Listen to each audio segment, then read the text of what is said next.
Calling the February general government meeting to order.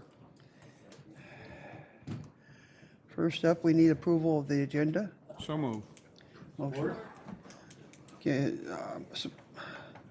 motion by Walls, supported by Pileski. All in favor indicate by saying aye. Aye. Those opposed, the same. Next up, we have public comment. Any public comment? No public comment at this time. Be another opportunity at the end of the meeting. Go on to item 4. We need approval of the minutes as presented. So move. Motion and support is in order.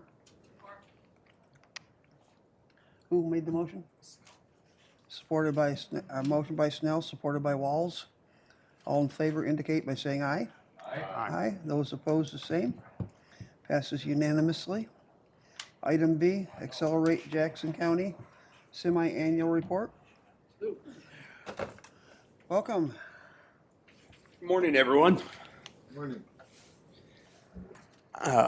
My name is Keith Gillenwater with Accelerate Jackson County, and I wanted to come in and present our semi-annual report to you. So, as many of you know, we underwent a lot of changes last year, including with our president and CEO, with Tim Rogers retiring. And so I was hired actually in November of 23, but didn't start until February of 24. So I think my first report to you was my first day in office, and I sat here and waved at you from the back of the room, if I'm not mistaken. So lots happened since that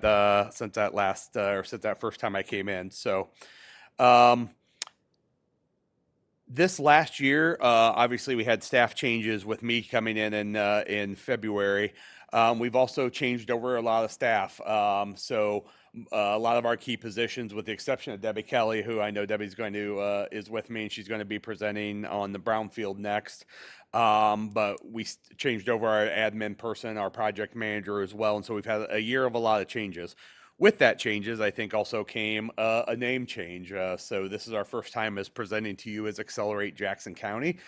We underwent a rebrand in the second part of 2024 and actually rolled it out on the 15th of January. And so we're just about a month into this new brand, and things have went pretty well. We actually just underwent our 2024 audit last week as well, and so Debbie is no worse for the wear after 3 days of audit. So, but we do undertake an annual audit for both our 501c3 and our 501c6 organizations, and just a commitment to transparency as well. We have received the GuideStar Candidate's Gold Seal of Transparency, which shows that for organizations that we post out everything. We post our audits on our website. We actually voluntarily submit our audits, submit our financial reports, and that kind of thing as well. So, when you're an organization like ours that receives some public funding, receives a lot of private funding as well, we think that's something that's critical, so people see what we're doing with it, and that we're a good investment. A core role of economic development is business retention. That is going out and meeting with your business community, meeting with our manufacturers to make sure that they understand that as a community, we are an organization, we are there to support them, that we want to help them grow, expand, hopefully create more jobs, hopefully continue to pay taxes in the community and increase that. And so we did 115 business retention visits last year, manufacturers, small businesses, and everything in between. From a rebranding or from a project standpoint, maybe something that we took on in 2024 that was a new project is we're working jointly with the City of Jackson, Blackman Charter Township, as well as Leone, and the stakeholders along the East Michigan corridor, as we're looking at maybe a rebrand and a reimagination of what that corridor could look like. To that point, we're actually meeting with 2 consultants this afternoon, our working group, to interview people in to hear about receive proposals on what that could look like to develop a land development plan for that corridor, to do a feasibility study of what that would look like, with a specific focus on housing, livability, economic development, retail and business attraction, and really mobility improvements. Is there a road diet that should occur along there, sidewalks, other public infrastructure improvements. Another key tenet is the business attraction side of our organization. And so a lot of that is with interaction with site consultants, site location consultants. To that end, we participated with the Michigan Economic Development Corporation on a sales trip to Dallas, met with 10 site location firms down there. I've been in economic development for, this is my 19th or 20th year this year. And so our organization is, or our profession is very relationship driven, like many of yours are as well. And so I've spent a lot of time developing relationships with these folks who companies hire to help them make location decisions and find locations. And so we do a lot to stay at the front of mind and interact with them, and particularly for me to re-educate the people I've built these relationships with over the last 20 years that I'm no longer in my former state and community, that I'm now representing Jackson County, Michigan. So to that end, we also partnered with Experience Jackson County and Lenawee Now, which is our counterpart in Lenawee County, to bring in 4 site consultants over the summer, this past summer, to really spend 3 days on an immersive tour of Jackson County, also in Lenawee County, to kind of see what our area of Michigan looks like. And then that culminated in, we went to the race at the MIS, the Firekeepers 400. From a marketing standpoint, a lot of targeted marketing out to site consultants, out to companies as well. We partnered with Phil Morgan at ERA Reardon to showcase the former Everlast Lighting building, because that's a quality building. It's a fantastic building, to try to get that refilled, right, with the kind of company that could use a fantastic building like that. We also launched a podcast. Our first episode should be coming out here any day now. They were having trouble getting it uploaded, all the different podcast apps last week, partnering with JAMA and also JTV on that, called Manufacturing Matters Jackson. The idea is celebrate and support the manufacturing industry here in Jackson County. That will be both video and audio, so it'll be on YouTube and then also on your podcast apps. A lot of land development. Obviously, I think the last several reports I'm sure you've received from us, we've talked about the Jackson Technology Park North. We're on the verge of closing out the EDA grant with the county for the County Farm Road. We welcomed our first tenant, who has already broken ground with Midbrook Manufacturing and Fabrication at JTPN. Purchasing 13.2 acres, and we're in the process of selling another 12-ish acres to our next tenant, which hoping to be able to close in the coming weeks on that. We applied for and received an $85,000 grant to undertake some due diligence in Parma as well, Parma LDFA, Sandstone Township area, back behind Mackey. The LDFA owns quite a bit of land, and then Terry Bridges has another 200 acres for sale, as we're looking at what's that next industrial site, what's that next property that we can kind of bring online. We're also in the process of talking to a site developer, a private developer, who has identified 3 sites across Jackson County, one over in Leone Township, one in Blackman, and one in Sandstone, on doing a spec building. So we actually have a meeting with Parma LDFA this week where we will talk about that, what that would look like to undertake doing a speculative build there. Something that we spent a lot of time on this year, building out partnerships. We've done a lot with the Chamber of Commerce, JAMA, Experience Jackson County this year, Michigan Works Southeast, Jackson College, Region 2 Plan Commission, and Experience Jackson on the Southern Michigan Outdoors brand. And then I also joined the board of the Commercial Contractors Association as well. And then with the city and the Jackson County Chamber. We put a lot of effort this year into this Hayes Hotel redevelopment project to try to get this going as well. So 2025, looking ahead, we're in the midst of a target industry study and foreign direct investment. If you're curious as to foreign direct investment, that's something we look at as we have, I think, 7 countries that represented in Jackson County that own manufacturing facilities in this community. So how do we best support them and how do we leverage them to try to recruit new businesses that would want to do business in the United States and that would ultimately open up a facility here and start manufacturing, employing, paying taxes here in Jackson County. Also, this year we'll be launching a countywide examination of commercial industrial sites. So with Jackson Technology Park North now up and running, and we're already selling land in there, we know we need to, what's next, right? We need to get those next sites going and have more sites ready to go for people to come in. And so we kind of talked about like working with this developer on spec buildings and some of the due diligence we're doing in Parma, but we need to think in bigger chunks of time, right?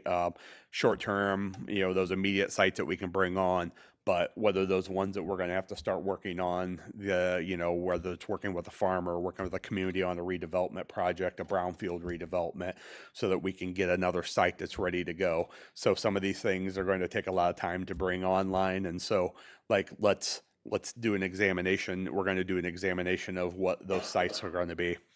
And then I think the last thing I would talk on is something else in 2025 is housing. So we've worked with the city on a lot of, with the city's got a lot of great efforts going with 100 homes and some of those kinds of programs. But as I've been out talking to township supervisors across the county, the one consistent thing that I've heard is we could use housing, that we could use people living here. And that's something we 100% agree with.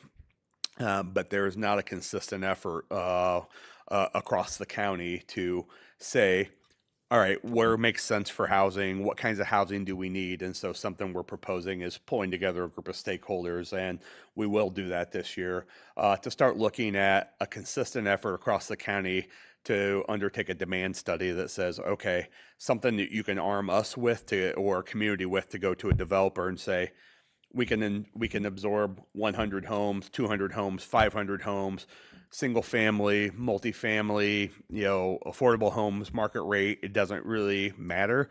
Like, we just need that data that we can take to somebody that they can take that demand and finance it, take it to a bank and say, okay, we can absorb this amount of homes at this sales price. So that's something we're also going to be diving into a lot this year.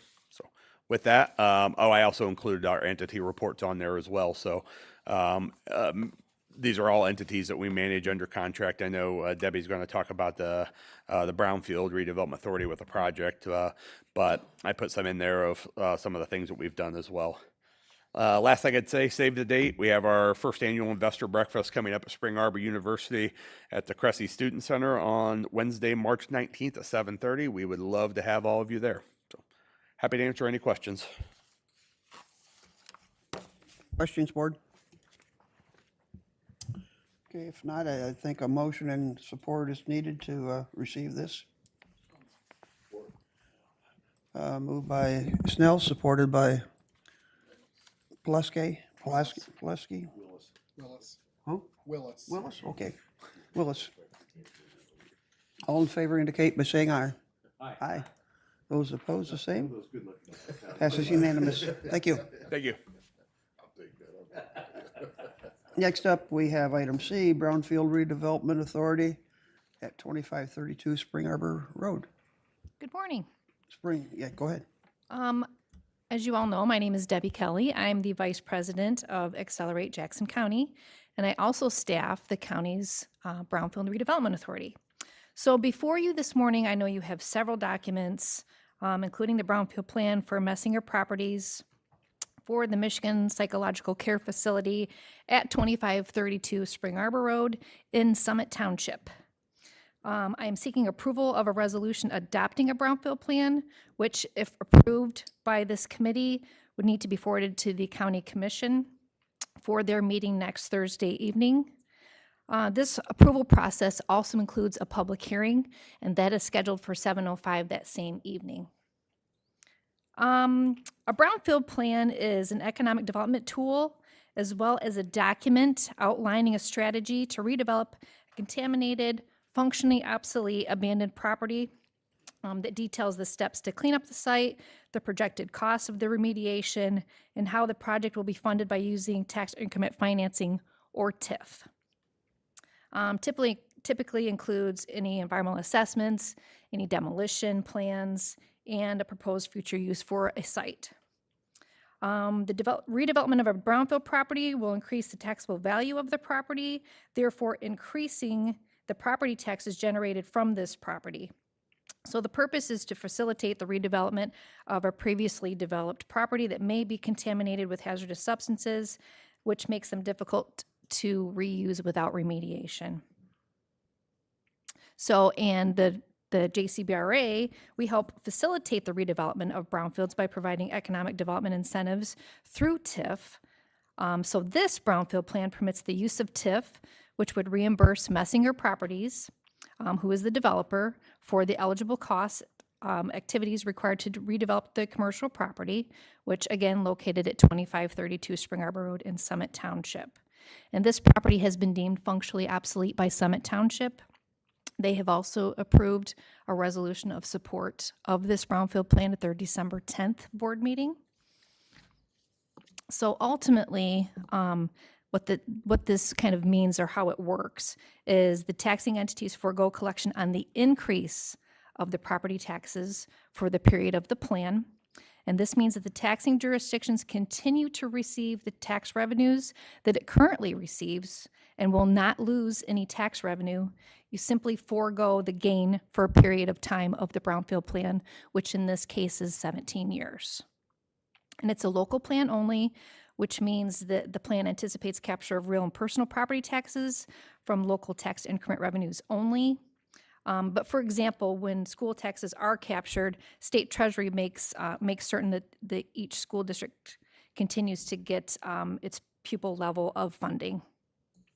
So with this brownfield plan, there's no local debt or special assessment taxes that would be captured to reimburse any eligible activity costs. This project is a $1 million investment, anticipated 20 full-time jobs, and that's all I had this morning, unless there's any questions or concerns that I can address. Any questions, board? Tony, go ahead. Thank you.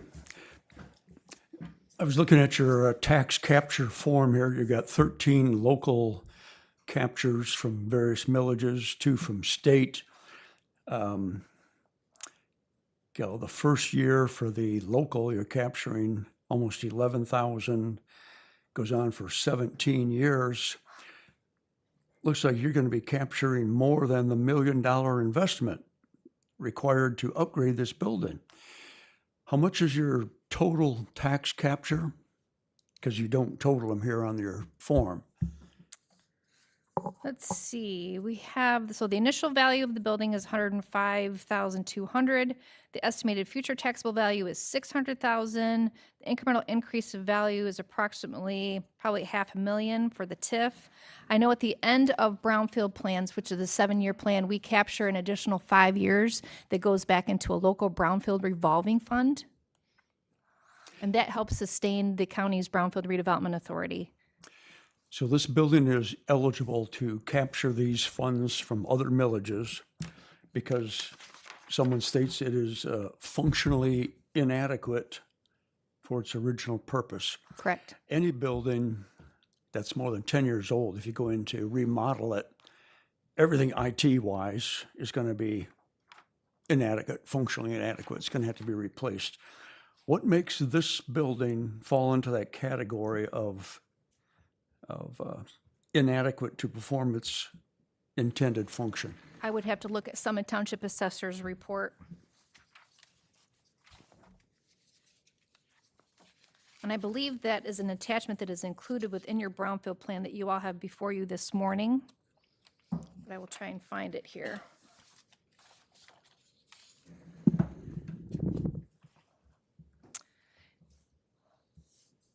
Anthony Clark, the assessor at Summit Township, has said, "It is in my expert opinion that property in question is not able to adequately perform the function for which it is intended. A substantial loss in value from factors including but not limited to changes in technology, deficiencies in design, or other similar factors which affect the property or the property's relationship with other surrounding properties." Yes, I have his statement here. What characteristics of the building or what about the building makes it inadequate to perform its function? I mean, the believe roof's one of not the falling down. issues that it's not ADA compliant. That's a big issue for that building. And that building, if you've seen it, it's very strange how the building how the building is laid out. So he's dealing with those kinds of issues to make it more accessible to his patients. But we have many building upgrades that are not ADA compliant. But that doesn't put all these other structures into a millage capture. A building being not ADA compliant, I have done many remodelings in buildings that were not ADA compliant, and the owner paid for the upgrades. Didn't go to anywhere and say, I want to capture from your millage approvals from the citizens. Okay. I'm still not convinced what makes this building able to take millage money? Anyone can approach us and apply for brownfield funds. So I guess those people that have those types of buildings, I would encourage them to come see us at the Jackson County Brownfield Redevelopment Authority so we can help them redevelop the property. Who is the owner of this new building? His name is Brad Messinger, and he will be in attendance with me next Tuesday evening at the full board. Thank you. Absolutely. Thank you. Thank you, Phil. Any other questions or concerns that I can address? I have a question. Yeah. What place is this property in a brownfield area? How did it, I mean, it's if I remember correctly, it's an old doctor's office. And we're going to remodel it on the inside and make it another doctor's office. Seems like we're really stretching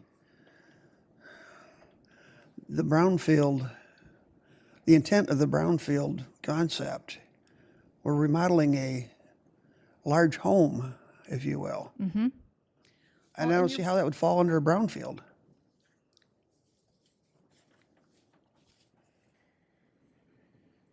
Got a question down here. I think I have an answer for the chairman. Go ahead. How it falls under the brownfield is the building was built in the 1960s. It needs lead abatement. It needs asbestos abatement. It needs heavy metals abatement. It needs cleanup from other things that were done within the building over time through exposure. So that comes when you take a facility that was originally designed to be state-of-the-art in the 1960s, and you're trying to make it a building that's functional in the 2025s, and you have a whole lot of things that were allowed to be done before, just like mechanical products, just like any other manufactured site, where you accepted that things could be done, and now we've chosen, for whatever reason, through the EPA or through Eagle or through the township, that you can't do those things anymore and expose people to those chemicals, and you can't expose people or patients to those environments without properly either mitigating it or cleaning it up. So that's where you have these problems to rehab these properties. Okay. It just seems to me like it's a far stretch, but if that meets the definition, it does. Thank you. Thank you, Commissioner Shotwell. Pulaski. So I just want to make sure I understand, the tax capture occurs as to this property, really this property alone. Am I right? Correct. Okay, it's not like the whole neighborhood or anything like No, that. just Okay. this property. So if what you're requesting doesn't occur, the investment doesn't occur. Correct. And the tax increase doesn't happen. So Correct. really, it's effectively using the taxes from this property, from the investment that would be encouraged by our resolution, that allows the investment to occur. The taxes wouldn't have happened but for that. That is correct. Okay, And you're so- improving the building. Well, and improving the neighborhood, because Yeah, in the really neighborhood. that building is pretty obsolete, really obsolete. Yeah, it's kind of an eyesore, kind of It blighted. really is kind of an eyesore. Yeah. So to that, Mr. Chair, I would move adoption of the resolution. Okay, we have a motion and support. Motion by Gillespie, support by Snell. All in favor indicate by saying aye. Aye. Aye. Those opposed, the same. Passes unanimously. Thank you for the Thank you. explanations. Absolutely.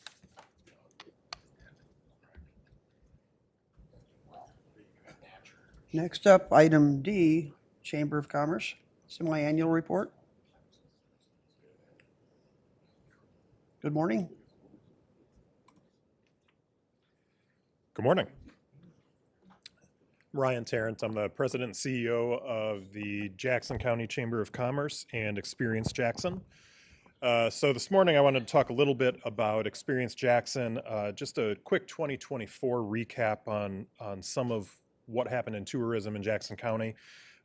Overnight stays were up almost 3%, and visitor spending was actually up 4.5% from the year prior. A little bit of that's because of inflationary pressure, I believe, restaurant prices going up, gas going up. But that equates to almost 1,400 visitors in Jackson County each and every night of the year. And more than $50 million in direct spending by visitors. So that's your actual spending based on the number of rooms, the average daily rate, and then an incredibly modest estimate for, food, travel expenses, and the like. In addition, last year, Experience Jackson received a $100,000 grant, COVID loss grant from the state of Michigan. It was part of the 2024 state budget. Each and every Convention and Visitors Bureau in the state actually received a grant. We did not have to apply for it. We turned that grant around and actually took $60,000 and granted that back out to area businesses and venues to upgrade their technology capabilities. So think of microphones, think of screens, projectors, and the like. Included in those grants were Cascade Manor and American One Event Center for some upgrades to their technology. Those were approved. And in 2025, we will be looking at concentrating on small business meetings now that we have some upgraded technology to showcase, as well as a lot of our outdoor activities. So looking ahead, the Experience Jackson board has committed $500,000, $500,000 over the next 3 years toward destination development in Jackson County, specifically to infrastructure for amenities that will attract visitors and improve residents' lives. So included in that, the 11 miles of mountain biking trails over at Ellisharp Park, looking at and having a trail assessment done, having trail builders come in, assess what's needed there to upgrade those so that we can add to the 11 miles and create an attraction. Potentially looking at a downtown beer garden, a gravel road race, so a bicycle race in the Irish Hills. And the hope is that with that $500,000, we can sort of act as the catalyst for first dollars in for matching grants, for asking for appropriations, and having some private investment there. So over the next 3 years, we can get ourselves to $5 million in destination development here in Jackson County.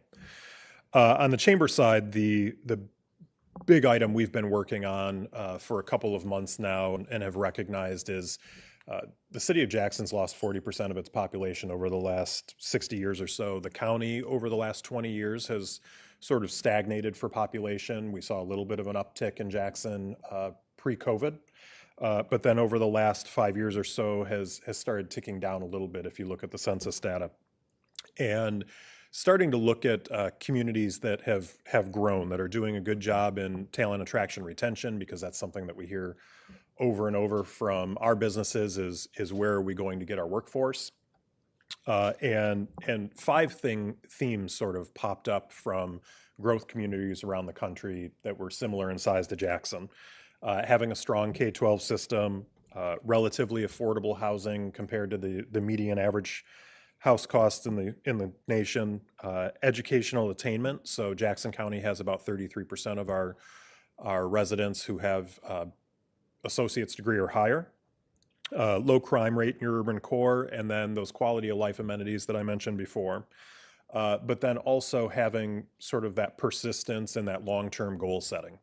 You know, I know I shared the sort of story about Grand Rapids in your packets today, but Grand Rapids and what's happening in downtown Grand Rapids started in 1973 when President Ford wanted to take part in a parade downtown, but there were too many vacant buildings, and the Secret Service actually would not allow him to go through downtown Grand Rapids. So you had a group of community leaders who came together. You know, the Pantline Hotel was purchased, became the Amway Grand. You had the JW Marriott. You have the Arena downtown, Medical Mile, and it just keeps going on and on. And so you're talking about 50 years of persistence in that goal setting. And I know that, you know, a lot of people roll their eyes when I tell that story because we are not Grand Rapids, nor do we necessarily want to be Grand Rapids. But there are a lot of communities that are closer in size to us that may not have a DeHaas family or a Walton family like Bentonville, Arkansas, that have put together 20-year community vision plans that are public-private partnerships and really sort of set the stage for that growth over 20 years. And so that's a big part of what the Chamber of Commerce is going to be working on this year is putting together a 20-year vision plan for the community and having those conversations. So with that, if anybody has any questions, I'd be happy to take those. Questions, board? If there are no questions, a motion and support is in order to approve, to receive this report. Motion by Walls. Supported by Snell. Go ahead, Mr. Just Foster. before we vote, I would note that the chamber was very supportive of the jail millage, and its members were very active in trying to get that passed. So I would express my appreciation for that, Mr. Chair. As I do also. Thank you very much. Yes, sir. Yes, I appreciate that. And one thing I did not mention was one of the roles the chamber has taken on over the last couple of years. I know Keith, when he was up here for Accelerate Jackson, mentioned the Hayes Hotel is working with our state legislators on various appropriations requests. And, you know, the Hayes Hotel being one of those, this year we've got about about $65 million in appropriations requests out there. You know, obviously the big one there is going to be the jail, and that's going to remain there for the Chamber of Commerce. So, you know, happy to continue to do that work. And I'd point out that of those dollars that we request, we never see a dime of that. You know, those are all just simply community initiatives and things that improve Jackson County.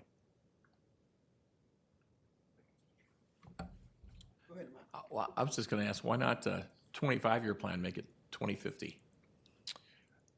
Got a ring to it. Well, I think that's certainly a conversation we can have. Any further discussion? If not, we'll proceed to vote. All in favor indicate by saying aye. Aye. Aye. Those opposed, the same. Passes unanimous. Thank you. Thank you. Next up, we have finance.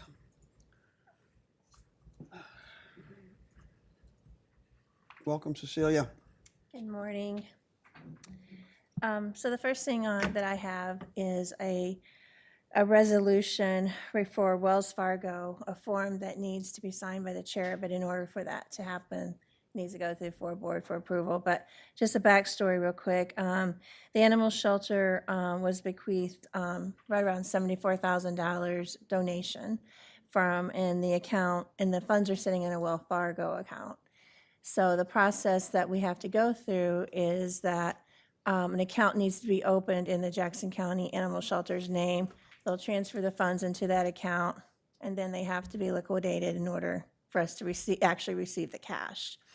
So the resolution is authorizing me to be able to handle that process for the Jackson County Animal Shelter. Okay, any questions? Commissioner Snell?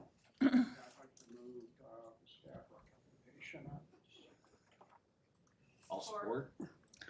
Okay, a motion by Snell, supported by Walls.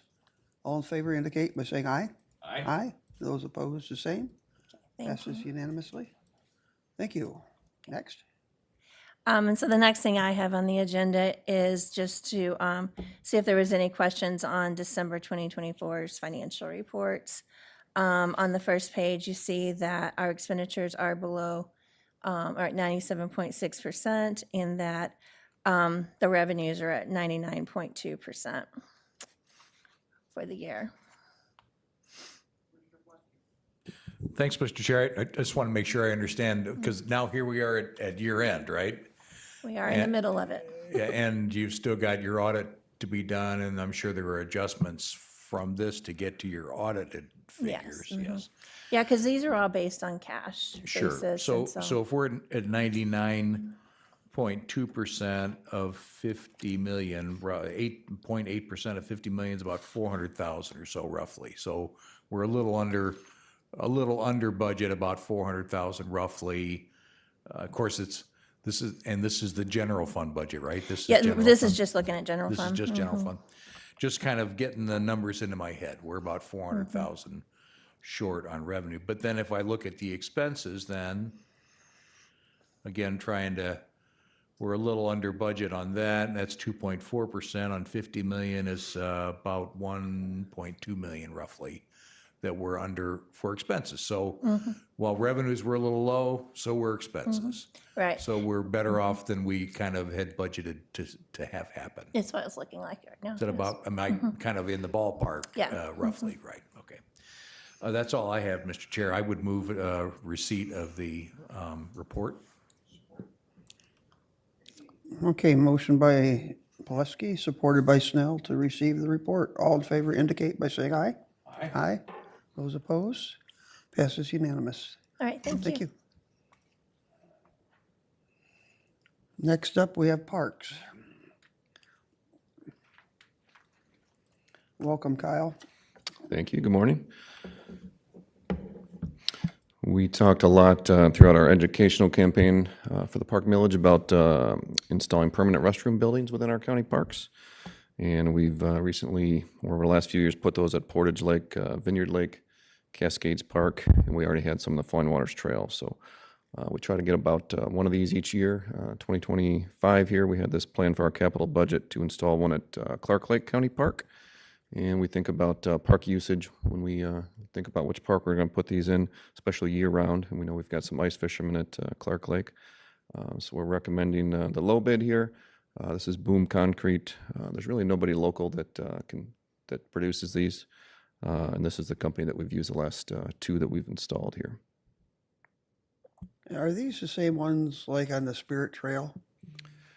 This, I guess I'm not sure about this. This would actually go right along the Spirit Trail in Clark Lake County Park, though. But Okay. I guess I'm not entirely sure what's along the Spirit Trail. It seems like they were a lot less expensive. Yeah, this actually this is a product that's gone down in price over the last few years because there's more companies making these now. So the first few that we did a few years ago was CXT. We've since gone to Boom Concrete, but these are lower price than we had been paying. So. Thanks, Mr. Chair. I'll first of all express my ignorance in things scatological. These things are like all weather, like you mentioned, ice fishermen. So it's not like there's something that freezes. It's just it's a privy basically, right? Yes, yep. And so it doesn't freeze up in the wintertime. You don't have to maintain it as though it's Exactly. running, yeah. you don't have running water and things like that out there. Right. They're like a glorified porta potty basically, but and they get pumped out, as needed, but once or twice a year. So. But they're all weather. In other words, we don't require maintenance like running water would in the Right. wintertime. Yeah, we don't have to winterize them. We can use them all year round. Okay. That's all I had, Mr. Chair. Thank you. Any further discussion? Motion and support will be in order then? Moved by Snell, supported by Willis. All in favor indicate by saying aye. Aye. Aye. Those opposed? Passes unanimously. Thank you. Next up, we have another parks item, Cascade Golf Course sprayer replacement. Yeah, another item that we had planned for in our capital budget this year. This is basically what we use to spray the golf course to make it look like a golf course. So this is for herbicide, fungicide, pesticides.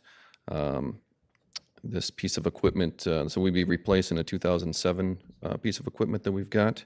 And that piece, it still operates. It's basically worn out, but it's getting tough to get replacement parts for. So we were without it for about 5 weeks last year, right when we opened up. Luckily, it was not in the middle of the summer. We would have had some big problems with that, but in the spring it wasn't a problem. But we want to make sure we don't get into a problem where we're without this piece of equipment in the middle of the summer. So the one that we've got, we would actually still be able to put on auction site and put some money back into the golf course. But this is being paid for by profits from the golf course, the fund balance from the golf course, and we are recommending a lower bid here. Discussion. I'll move the staff recommendation, Mr. Chair. Support. If I could ask a question?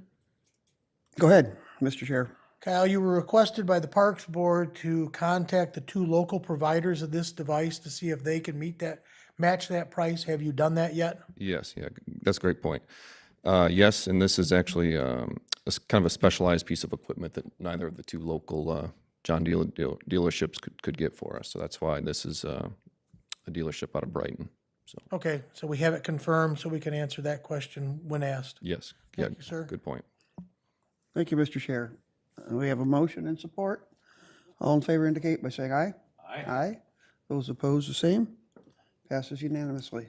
Thank you, Kyle. Great, thank you. Next up, we have item I, administrator item. Go ahead, Deb. So this item is for the court-appointed attorney delinquency neglect contract. As you recall, the Public Defender's Office does not handle all attorney cases for the county.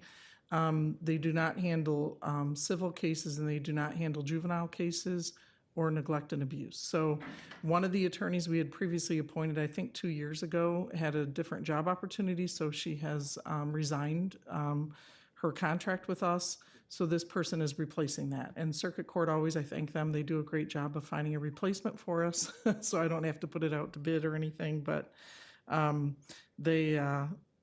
this person is replacing someone who was previously appointed. So it's a replacement to fill a need for neglect and delinquency. Thank you. Any discussion? Commissioner Pulaski. Thanks, Mr. Chair. Yeah, my brow kind of furrowed when I saw that our MIDC doesn't cover these sorts of services. And I guess I wanted to address the question of waiving our requirement for them to carry their insurance because they're going to be functioning as an independent contractor, if I read this properly. Yes. What's the implication of them not insuring themselves? Does that imply that, oh geez, the county is insuring them? They do have insurance. Our policy, we had gotten an opinion on this a couple of years ago from our attorney. Our policy is high and geared towards contractors that would be doing construction work and that type of work. They do still have insurance. It's just a different level. And so we're waiving that policy with regard to contractors' insurance, but they still have their own insurance. So if I might continue, Mr. Chair, so if they malpractice, this is the real point.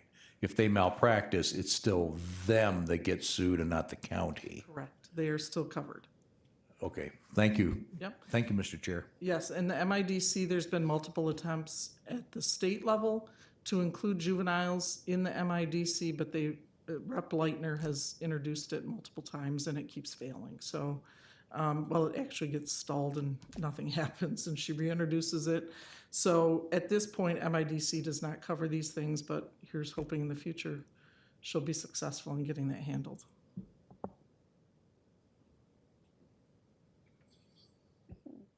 Okay, any other questions? If not, a motion and support is in order. Motion by Snell, supported by Pulaski.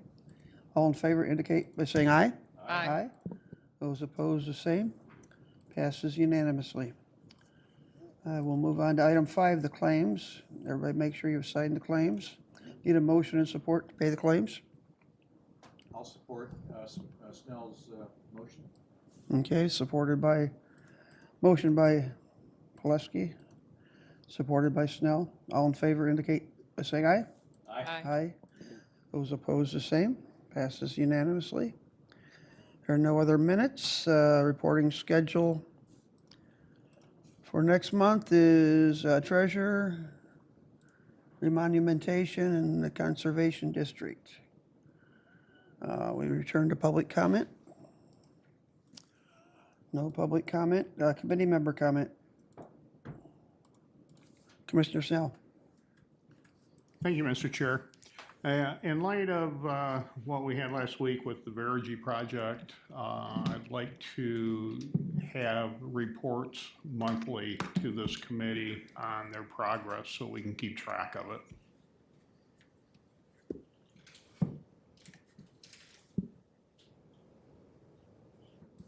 Pardon me?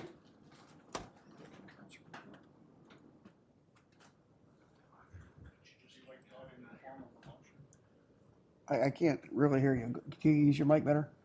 I'd just like that we get an update on where we're at with Verigy on a monthly basis. Okay. Point of order, Mr. Chairman, if I could make life a little easier for all involved. If you would accept a motion to redirect that to the Administrator Controller's office where he can then communicate that to Verigy and get back with us and return a report like he regularly would. Maybe in writing in his Friday update or something like that. Okay. Go ahead, Mike. Just so I'm clear, do you want them to come like every month to study session, or are you suggesting a No, just- update? In my update is something that is good? I would What be you happy like? if it was just you updating. I Oh. don't expect them to show up every month. Okay, no worries. Thanks. Just so we know we're watching, I guess. All right, thank you very much. Any more committee comments? If not, meeting adjourned. Thank you, guys.